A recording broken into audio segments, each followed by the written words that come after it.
जय हिंद दोस्तों, कैसे हो आप। तो आज हम पढ़ेंगे प्रोनाउन चैप्टर। जी हाँ दोस्तों, जो कि इंग्लिश ग्रामर में नाउन के बाद ये प्रोनाउन सबसे ज़्यादा इम्पोर्टेंट चैप्टर है, जो कि डायरेक्ट एसएससी में इसी से 2-3 थ्योरी से पूछ ही लेता है। तो सबसे पहले अगर आप हमारे चैनल पर नए आए हैं तो चैनल को थोड़ा प्यार भी दीजिएगा और साथ में चलिए पढ़ते हैं प्रोनाउन चैप्टर शुरू से। तो अब हम इसमें बात करने वाले हैं, क्योंकि आपने तो थंबनेल देखा ही होगा कि मात्र 15 मिनट में सीखे प्रोनाउन।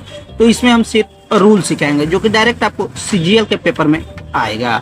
तो आइए बात करते हैं रूल नंबर 1 के बारे में। तो रूल नंबर 1 है, जब एक ही वाक्य में तीनों पर्सन्स, जो कि 3 पर्सन कौन कौन होते हैं, तो एक होता है पर्सन फर्स्ट पर्सन, जो कि आई वी आता है फर्स्ट पर्सन में, सेकेंड पर्सन में यू आता है, थर्ड पर्सन में ही आता है, सी आता है, दे आता है और इट नेम के साथ आता है, जो कि एक साथ अगर आते हैं तो उनका क्रम वाक्य के भाव पर निर्भर करता है। जी हाँ दोस्तों, जब एक ही वाक्य में तीनों person first person I we, second person you, third person he she it या दे एक साथ आते हैं तो उनका क्रम वाक्य के भाव पर निर्भर करता है। जब यदि अगर सामान्य वाक्य हो यानी जनरल सेंटेंस हो तो 231 का नियम लगाते हैं, और अगर भूल पाप अपराध स्वीकार करने पर अगर हो तो उसका उस समय हमको नियम लगाना पड़ता है 123, यानी 1, 2, 3 भूल पाप या अपराध स्वीकार करने पर, और सामान्य वाक्य पर 231 लगाते हैं। तो आइए बात करते हैं जिसमें 231 मीन्स क्या होगा, तो 2 मीन्स सेकेंड पर्सन यानी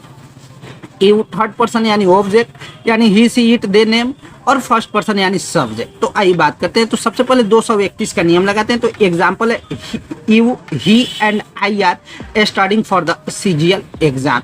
तो ये आपको सामान्य वाक्य यानी जनरल सेंटेंस है। तो इसमें पहले ये आपको सेकेंड पर्सन है यू, ये आपको फर्स्ट पर्सन, थर्ड पर्सन है आपको ही सी इट, और एंड आई ये आपको है फर्स्ट पर्सन। तो इसी में आपको दे देगा एरर में यू के जगह आप आई कर देगा और आई के जगह यू कर देगा। तो यही आप गलती कर सकते हैं। तो इसमें जब भी जनरल सेंटेंस अगर मिले तो सबसे पहले इसमें आप 231 का नियम लगाइएगा, जैसे you, he and I R studying for the CGL exam. उसी तरह अगर भूल पाप या अपराध स्वीकार करने पर अगर आए तो उसका नियम लगता है 123, यानी सीधे खड़ा सा नियम लगता है।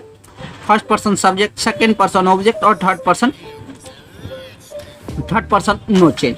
तो बात करते हैं first person I, second person you और एंड हो जाएगा, और third person he she it, I you and he committed the mistake, यानी ये वाला एरर सही हुआ, जो कि आई के जगह ही दे देगा और ही के जगह आई दे देगा एरर में, लेकिन ये वाला सेंटेंस सही है, I you and he committed the mistake. अब ये बढ़ते आगे रूल नंबर 2 से। तो बात करते हैं दोस्तों प्रोनाउन में रूल नंबर 2, यानी रूल नंबर 2 को क्या बोलते हैं, तो प्रीपोजिशन कॉन्सेप्ट, जो कि ये हमारा द्वारा बनाया हुआ है। तो बात करते हैं, जब भी अगर रूल नंबर 2 है, वाक्य में जब भी प्रीपोजिशन लेट से स्टार्ट हो या बट से स्टार्ट हो, जो कि लेट भी प्रीपोजिशन है, बट भी प्रीपोजिशन है, एक्सेप्ट भी प्रीपोजिशन है, बिटवीन भी प्रीपोजिशन है, टू भी प्रीपोजिशन है, फॉर भी प्रीपोजिशन है, विथ भी प्रीपोजिशन है, आए तो ठीक उसके बाद ऑब्जेक्टिव केस का प्रयोग किया जाता है। जी हाँ दोस्तों, वाक्य में जब भी प्रीपोजिशन आए तो ठीक उसके बाद यानी प्रीपोजिशन के बाद हमेशा ऑब्जेक्टिव केस का प्रयोग किया जाता है। जैसे एग्जांपल है आइए, मानिए सब्जेक्ट में जैसे आई है तो इसका ऑब्जेक्ट क्या होगा, मी होगा। उसी तरह दोस्तों ही तो सब्जेक्ट हो गया, इसका ऑब्जेक्टिव क्या होगा, अगर प्रीपोजिशन बीच में आएगा तो ही का ऑब्जेक्ट हिम हो जाएगा। उसी तरह दोस्तों सी का ऑब्जेक्टिव क्या हो जाएगा, अगर प्रीपोजिशन आएगा तो हर हो जाएगा, जबकि दे सब्जेक्ट का प्रीपोजिशन अगर बीच में आ जाए तो क्या होगा, दे का ऑब्जेक्ट देम होगा। तो उसी तरह आइए बात करते हैं एग्जाम्पल से। तो एग्जाम्पल है, यदि let he and I do this work. तो आपको तो ऐसे पता है दोस्तों कि ये आपको लेट क्या है, लेट प्रीपोजिशन है। तो लेट के बाद जब भी आएगा तो हमेशा ऑब्जेक्टिव केस ही आएगा, तो ही के जगह हिम हो जाएगा। ये वाला आपको गलत है, जो कि सीजीएल एग्जाम में पूछा हुआ है, ही के जगह हिम हो जाएगा। एंड आई जो कि ये आपको सब्जेक्टिव केस है, तो इसके जगह आपको ऑब्जेक्टिव केस लगाना है, तो आई के जगह मी हो जाएगा, यानी let him and me do this work answer हो जाएगा। उसी तरह दोस्तों दूसरा एग्जांपल है, there is no dispute between you and me. ये वाला आपको सही है, क्योंकि डिस्प्यूट यहाँ पे आपको बिटवीन है, तो बिटवीन आपको प्रीपोजिशन है और प्रीपोजिशन के बाद हमेशा ऑब्जेक्टिव केस लगता है, यानी सब्जेक्टिव केस नहीं। तो ये आपको यू सेकेंड पर्सन ऑब्जेक्ट सही है, और आई का फर्स्ट पर्सन जो कि सब्जेक्ट है इसका ऑब्जेक्टिव, आई का ऑब्जेक्टिव केस कितना, मी दिया हुआ है, ये आपको सही है। अब आइए बढ़ते आगे रूल नंबर 3, जो कि प्रीपोजिशन का रूल नंबर 3 पढ़ेंगे। ये भी काफी ज्यादा इंपॉर्टेंट है। तो वही बात करते हैं रूल नंबर 3 हु बनाम हुम के बारे में। तो हु बनाम हुम जो कि ये भी एसएससी के एग्जाम में काफी ज्यादा बार पूछा हुआ है। तो आइए बात करते हैं फिर से। तो हु का प्रयोग क्या कहाँ करते हैं? तो हु का प्रयोग हमेशा वाक्य में दोस्तों सब्जेक्ट की तरह और इसके बाद वर्ब आता है। जी हाँ दोस्तों, हु का प्रयोग वाक्य में हमेशा सब्जेक्ट की तरह करते हैं और हु के बाद हमेशा क्या आता है? तो वर्ब आता है। तो आइए जैसे एग्जांपल है दिस इज द बॉय, यह वही लड़का है। दिस इज द बॉय का हिंदी हुआ यह वही लड़का है हु। तो हु ए आपको हो गया, हु ए आपको सब्जेक्ट की तरह काम कर रहा है, ठीक है। तो हु के पहले वाले सब्जेक्ट की तरह इसके बाद वर्ब आता है। तो ए आपको हु के बाद ही वर्ब आएगा। तो who own the gold medal, यह वही लड़का है जो जीता था क्या? Gold medal. तो हु के बाद हमेशा वर्ब आता है और हु का प्रयोग वाक्य में सब्जेक्ट की तरह काम करता है और इसके बाद हमेशा वर्ब आता है। अब ये बात करते हैं हुम का प्रयोग, यानी यूज ऑफ हुम। हुम का प्रयोग कहाँ किया जाता है? तो हुम का प्रयोग तो आपको तो पता है सब्जेक्ट की तरह किया जाता है, जबकि हुम का प्रयोग कहाँ? वाक्य में ऑब्जेक्ट की तरह और इसके बाद नया सब्जेक्ट आता है। तो सबसे पहले आपको बता दें दोस्तों हु और हुम में डिफरेंस। तो हु के बाद सब्जेक्ट की तरह हु का प्रयोग सब्जेक्ट की तरह किया जाता है और इसके बाद वर्ब आता है, जबकि हुम का प्रयोग वाक्य में ऑब्जेक्ट की तरह किया जाता है और इसके बाद क्या? नया सब्जेक्ट आता है। तो समझे ना दोस्तों, जैसे एग्जांपल है द मैन हुम।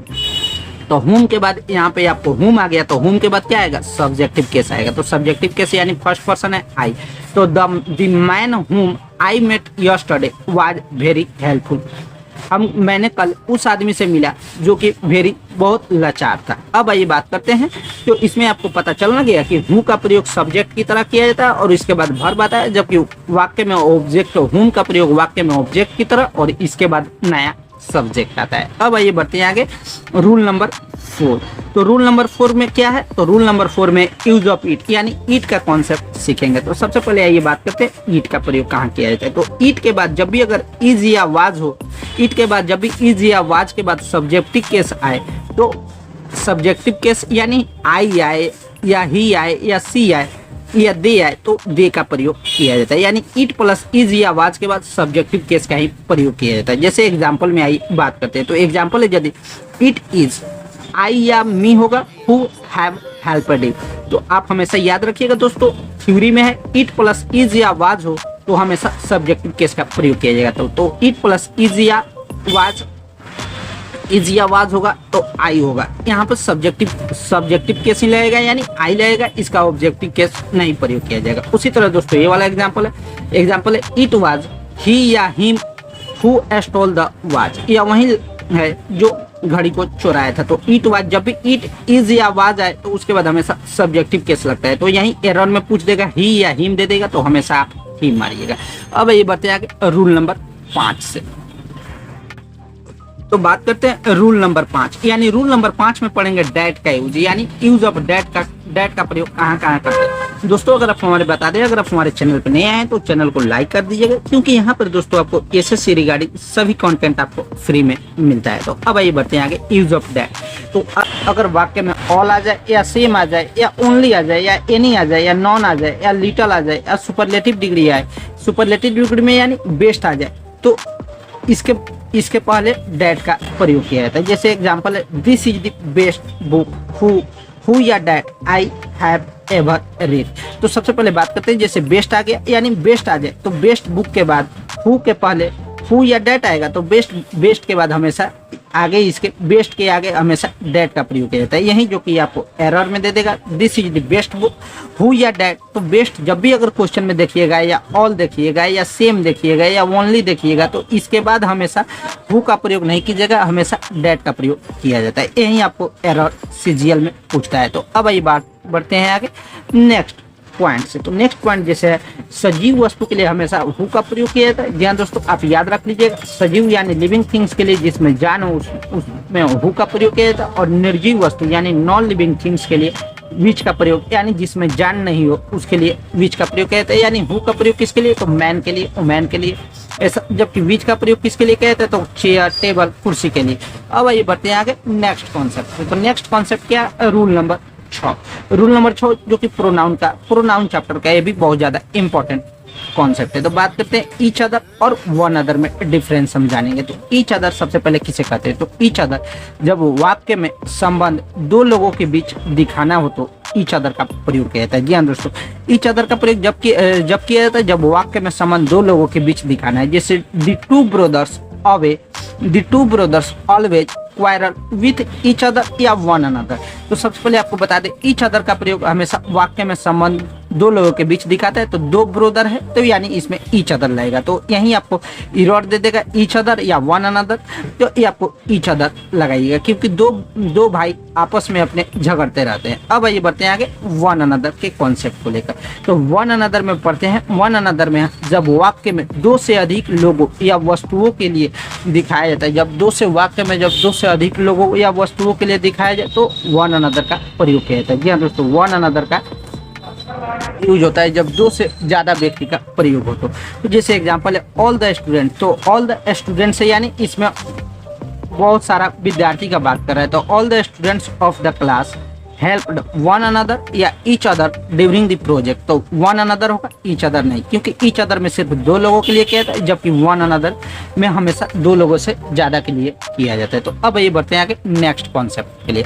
उससे पहले दोस्तों अगर हमारे चैनल पर नहीं आए तो चैनल को लाइक कर लीजिएगा, साथ में दोस्तों हो सके तो शेयर भी कर लीजिएगा। अगर सब्सक्राइब कर देते हैं और बेल आइकन के नोटिफिकेशन को प्रेस कर देते हैं तो और भी ज़्यादा बढ़िया रहेगा। अब ये बढ़ते हैं आगे रूल नंबर 7। तो रूल नंबर 7 यह कहता है जब भी किसी वर्ड में एंजॉय आए, एवल आए, इंट्रोड्यूस आए या अडेप्ट आए या ऑब्सेंट आए या रिजाइन आए तो इन सब के बाद हमेशा रिफ्लेक्सिव प्रोनाउन आता है। अब आइए बात करते हैं रिफ्लेक्सिव प्रोनाउन क्या होता है। तो रिफ्लेक्सिव प्रोनाउन उसे कहते हैं जिसके अंत में सेल्फ लगा हो। जी हाँ दोस्तों, रिफ्लेक्सिव प्रोनाउन जिस वर्ड के अंत में सेल्फ लगा हो या ourself, himself, myself, yourself, ये सब आपको रिफ्लेक्सिव प्रोनाउन होता है। तो ये सब वर्ड के बाद जैसे इंजॉय हो गया, एबल हो गया, इंट्रोड्यूस हो गया, अडेप्ट हो गया, एब्सेंट हो गया, रिजाइन हो गया, ये सब वर्ड के बाद हमेशा रिफ्लेक्सिव प्रोनाउन आता है। समझे भैया? तो अब आइए बात करते हैं इसका एग्जाम्पल से। तो एग्जाम्पल है यदि ही अब्सेंटेड, तो अब्सेंटेड जैसे आया, जैसे आपको अब्सेंट है तो यही अब्सेंट का ही आपको V2 फॉर्म दिया हुआ अब्सेंटेड, तो अब्सेंटेड के बाद हमेशा रिफ्लेक्सिव प्रोनाउन आएगा। तो इसी पे आपको दे देगा हिमसेल्फ या ही, हिमसेल्फ या ही दे देगा फ्रॉम द क्लास यस्टरडे। तो हमेशा आप याद रखिएगा ये सब कुछ वर्ड है, enjoy, avail, introduce, adapt, absent, resign, इन शब्द वर्डों के बाद हमेशा रिफ्लेक्सिव प्रोनाउन आता है। तो he absented himself from the class yesterday हो जाएगा। उसी तरह दोस्तों ये वाला एग्जांपल है भैया we enjoyed ourself at the party, यहाँ पर आपको दे देगा आवर या आवर सेल्फ। तो हमेशा याद रखिएगा एंजॉयड, अब्सेंटेड, ये सब ऐसा कुछ वर्ड है जिसके बाद हमेशा रिफ्लेक्सिव प्रोनाउन लगता है। अब ये बात करते हैं रूल नंबर 8 के बारे में। तो रूल नंबर 8 किससे कहते हैं? तो रूल नंबर 8 प्रोनाउन में इसमें तुलना के बारे में बताया गया है। तो आइए बात करते हैं जब वाक्य में जब कोई सेंटेंस में देन या एज का प्रयोग करके दो प्रोनाउन के बीच तुलना की जा रही हो तो हमेशा सब्जेक्टिव केस से तुलना सब्जेक्टिव से कीजिएगा और ऑब्जेक्टिव केस से तुलना हमेशा ऑब्जेक्टिव से कीजिएगा, जो कि ये आपको सीजीएल का सबसे ज्यादा पूछने वाला टॉपिक है, कॉन्सेप्ट है। तो जब भी अगर वाक्य में देन या एज का प्रयोग करके दो प्रोनाउन के बीच तुलना की जा रही है, जब वाक्य से देन या एज करके प्रयोग करके एज या एज का प्रयोग करके दो प्रोनाउंस के बीच तुलना की जा रही हो तो हमेशा सब्जेक्टिव केस से तुलना सब्जेक्टिव केस ही होगा। जैसे आइए एग्जाम्पल से समझते हैं। तो एग्जाम्पल है यदि सी इज टॉलर देन आई या हर, यानी हमेशा वो हमसे बड़ा है। यानी जब भी अगर वाक्य में अगर देन या एज का प्रयोग हो तो हमेशा सब्जेक्टिव केस से तुलना सब्जेक्टिव से कीजिएगा। तो सी का सब्जेक्टिव क्या हो जाएगा? आई हो जाएगा। यहाँ पर सी का ऑब्जेक्टिव हर नहीं होगा, हमेशा सब्जेक्टिव से सब्जेक्टिव का तुलना कीजिएगा। जैसे ये वाला एग्जांपल है he runs as fast as he या हिम होगा तो ही का सब्जेक्टिव कैसे? तो सब्जेक्टिव ही लगेगा, ही का ही लगेगा। तो अब पढ़ते हैं प्रोनाउन का रूल नंबर 9, जो कि आपको आखिरी कॉन्सेप्ट है, यानी वन का कॉन्सेप्ट, जो कि ये भी काफी ज्यादा एग्जाम पूछा हुआ है। तो वही बात करते हैं, यदि अगर वाक्य का असली सब्जेक्ट वन हो तो वन के साथ हमेशा क्या लगाइएगा? हमेशा वन के साथ वंस लगता है, जो कि आपको हमको लगता है एसएससी के इतिहास में हजारों बार ये वाला पूछ दिया है। और यही जो एग्जाम्पल दो हम कराएंगे, यही वाला एग्जाम्पल आपको बहुत बार पूछा हुआ है। यदि जैसे एग्जाम्पल है वन मोस्ट डू हिज या वंस ड्यूटी होगा तो हमेशा आपको एरर में यही दे देगा ऑप्शन हिज या वंस। तो वन के लिए हमेशा आप याद रखिएगा वन के लिए वंस आता है। जब भी अगर वाक्य का असली सब्जेक्ट अगर वन हो ठीक है, तो पूरे वाक्य में हमेशा वन का प्रयोग, वन का वन से जुड़िएगा। जिसे एग्जाम्पल है वन शुड रिस्पेक्ट हिज या वंस एल्डर्स, तो वन के साथ हमेशा वंस लगाइएगा, वंस एल्डर। तो ये रहा आपका प्रोनाउन चैप्टर का पूरा सीजीएल के लिए आपको रूल खलास। अब आपसे इस क्वेश्चन को अगर आप प्रैक्टिस कर लेते तो समझिए, अगर प्रोनाउन से अगर कोई थ्योरी आ रहा है, प्रोनाउन से कोई क्वेश्चन आ रहा है, तो आप उसे झटके में आसानी से उड़ा सकते हैं। तो ठीक है दोस्त, बाय बाय, मिलते हैं नेक्स्ट वीडियो में। अगर ये वीडियो समझ आए तो आप दोस्तों को लाइक, शेयर और सब्सक्राइब करना ना भूलिएगा। अगला अब हम वीडियो लाएंगे आपके लिए एडवर्ब चैप्टर का। तो चलिए ठीक है दोस्त, बाय बाय। कमेंट करके बता सकते हैं कि कैसा लगा वीडियो।